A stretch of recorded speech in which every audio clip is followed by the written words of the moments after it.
მონაწილეობ ჩვენს ეთერში. თქვენი დასკვნა რა არის იმ მოთხოვნის საფუძველზე, რომელიც წარედგინათ ორგანიზაციებს, მათ შორის თქვენს ორგანიზაციასაც, მოთხოვნილია სახელები, გვარები, ჯანმრთელობის შესახებ ინფორმაცია. რაში შეიძლება იყოს საჭირო ეს ყველაფერი და რა მიზანს ხედავთ თქვენ ამ პროცესის უკან? მოგესალმებით პირველ რიგში მადლობა ჩართვისთვის და მოწვევისთვის. ხო, რა თქმა უნდა, მიზანი არის ერთი, ადამიანები, მოწყვლადი ადამიანები დარჩნენ სახელმწიფოს პირისპირ მარტო დაუცველები და მათ არ ჰყავდეთ არავინ, ვისი იმედიც ექნებათ, იმიტომ რომ ჩვენთან ქართულ არასამთავრობო ორგანიზაციებთან ადამიანები მოდიოდნენ მაშინ, როდესაც სახელმწიფო უწყებებში სამართალს ვერ პოულობდნენ, ისინი დაჩაგრა სახელმწიფომ და ჩვენთან მოდიოდნენ დახმარების საძიებლად და ბუნებრივია ჩვენ მათ ყოველთვის ეხმარებოდით. ეს არის მიზანი იმისთვის, რომ გაუქმდეს მთლიანად სამოქალაქო საზოგადოებები, რომლებსაც აქვთ კრიტიკული აზრი ამ ქვეყანაში და ასევე ეხმარებიან განსაკუთრებით მოწყვლად ადამიანებს, გაუქმდეს ეს სექტორი საერთოდ და ეს ადამიანები სახელმწიფოს და რეჟიმის პირისპირ დარჩნენ მარტო, იმიტომ რომ თუ ჩვენ იმ ადამიანების პერსონალურ ინფორმაციას გამამჟღავნებთ, რომლებიც გვენდნენ, ჩვენთან მოიტანეს განსაკუთრებით სენსიტიური ინფორმაცია, იმიტომ რომ ეხა აქციების პერიოდში ჩვენ ადვოკატებს, როდესაც შედიოდნენ ისინი საპყრობილეებში, ხვდებოდათ ნაწამები ადამიანები,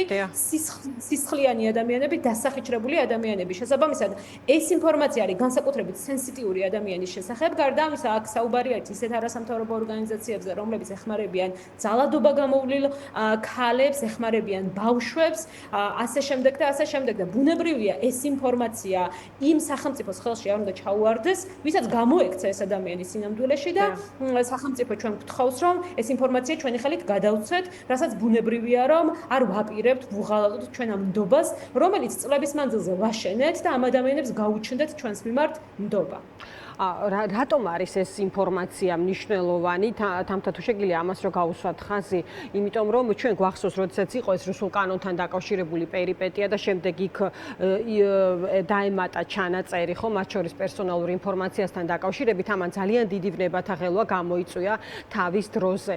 აი, ეხლა რეალურად რა პროცესი შეიძლება ვნახოთ ჩვენ? აქ ძალიან დიდ ჯგუფზე არის საუბარი, თქვენც აღნიშნეთ, მათ შორის ის პირები, რომლებიც აი პროევროპული აქციების დროს დაშავდნენ და სასტიკი ანგარიშტორების მსხვერპლები იყვნენ, ასევე თუ არ ვწდები, საუბარია საჯარო სამსახურებიდან გათავისუფლებულებზე და აი მათთან დაკავშირებით პერსონალური ჯანმრთელობის შესახებ ინფორმაცია, აი მოდი პირდაპირ ვთქვათ, რისი მიმცემია, აი როგორ შეიძლება გამოიყენო ეს ინფორმაცია? თავარი მიზანი საფრთხე სად არის რეალურად? არანაირი ინფორმაცია სახელმწიფოს არ ჭირდება, სახელმწიფოს პირველ რიგში აქ ყველანაირი ინფორმაცია ჩვენს შესახებ, რომელიც ჭირდება, ეს ინფორმაციები ინახება შემოსავლების სამსახურში, ეს ინფორმაციები ინახება საჯარო სექტორში, საჯარო რეესტრში, ეს ინფორმაციები ინახება სხვადასხვა უწყებებში. გარდა ამისა, ჩვენ საიტზეც რომ შემოხვიდეთ, ყველანაირი ფინანსური დოკუმენტაცია გვიდევთ, აუდიტის დასკვნები გვიდევთ, ყველანაირი ფინანსებს რაც ეხება, ყველანაირი ინფორმაცია გვიდევთ. ამიტომ ეს ინფორმაცია მათ არაფერში არ ჭირდებათ, იმიტომ რომ ისედაც აქვთ მთავარი მიზანი მათი არის ჩვენი რეპუტაციის განადგურება და თუ კი ამას ვერ მოახერხებენ და რეპუტაციულად ვერ გაგვანადგურებენ, დაიწყონ სამართლებრივი გზებით განადგურება და შესაძლებელი ამას მოყვეს სისხლის სამართლის პასუხისმგებლობა და ასე შემდეგ და ასე შემდეგ. აქაც შეიძლება წავიდეს ამ შემთხვევაში რეჟიმი, ხო? ამიტომ მათი მიზანი არ არის ინფორმაციის მიღება, ეს ინფორმაცია აქვს სინამდვილეში ძალიან კარგად, რაც ჭირდებათ ჩვენი ფინანსური თუ მსგავსი შემოწმებისთვის. ყველაფერი ინახება უწყებებში ერთ თეთრს ვერ გადმორიცხავთ საქართველოში, ისე რომ უწყებელს ბუნებრივია ამაზე ინფორმაცია არ ქონდეთ, ამიტომ ის შეიძლება დააჯერონ ეხლა, რომ შემოსავლების სამსახურს რაიმე ინფორმაცია ჩვენ შესახებ არ აქვს. თამთა 10,000-ობით ადამიანზეა ხო საუბარი სხვადასხვა კატეგორიის პირებზე. კიდევ ერთხელ მინდა ამას გაუსვა ხაზი, იგივე ბაია საუბრობდა საფარის ხელმძღვანელი, რომ საფარის არქივის აი კონკრეტულად ეხლა ბავშვების და ქალების თემას რო შევეხოთ, ამ არქივის უდიდესი ნაწილი არის უკვე განადგურებული იმისნით, რომ აი ეს მგრძნობიარე ინფორმაცია არ ჩაუვარდეს კონკრეტულ პირებს ხელში და ასევე სამოქალაქო სექტორის წევრები დღეს თამთა საუბრობდნენ იმასთან დაკავშირებით, რომ აი ბენეფიციარებთან დაკავშირებით შესაძლებელია სხვა ზომების მოძებნა. ანუ მათი ინფორმაციის დაცვის მიზნით. აი რა გზები არის ეს თქვენ როგორ შეგიძლიათ როგორც იურისტს რა ტიპის ინფორმაციის გავრცელება შეგიძლიათ ეს ამბავი ალბათ დაამშვიდებს ხო ამ ადამიანებს, რომლებიც წლების განმავლობაში იღებდნენ ამ მომსახურებას თქვენგან.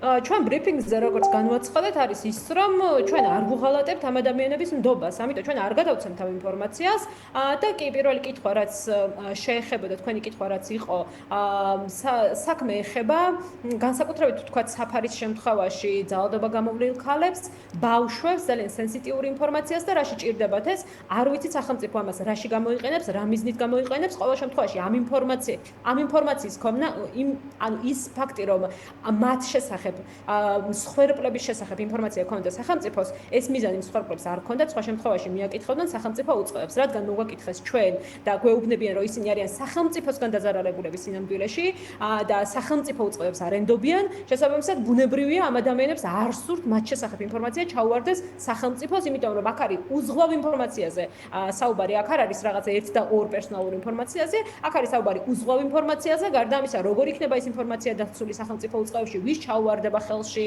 რომელ პოლიციელს ექნება წვდომა, რომელ საჯარო მოხელეს ექნება წვდომა, ამ ყველაფერთან დაკავშირებით ბუნებრივი ამ მსხვერპლებს არანაირი ნდობა არ აქვს და არ შეიძლება რომ გქონდეთ. შესაბამისად, სწორედ ამიტომ მივიღეთ ჩვენ გადაწყვეტილება და ბრიფინგზე განვაცხადეთ, რომ ჩვენ არ ვუღალატებთ ჩვენი დაცვის ქვეშ მყოფი პირების ნდობას და ჩვენ მათ შესახებ ინფორმაციას არ გადავცემთ სახელმწიფო უწყებებს. კი ბატონო, დიდი მადლობა თამთა, მადლობას გადაგიხდი ამ საკითხზე ბოლო ინფორმაციის მოწოდებისთვის თამთა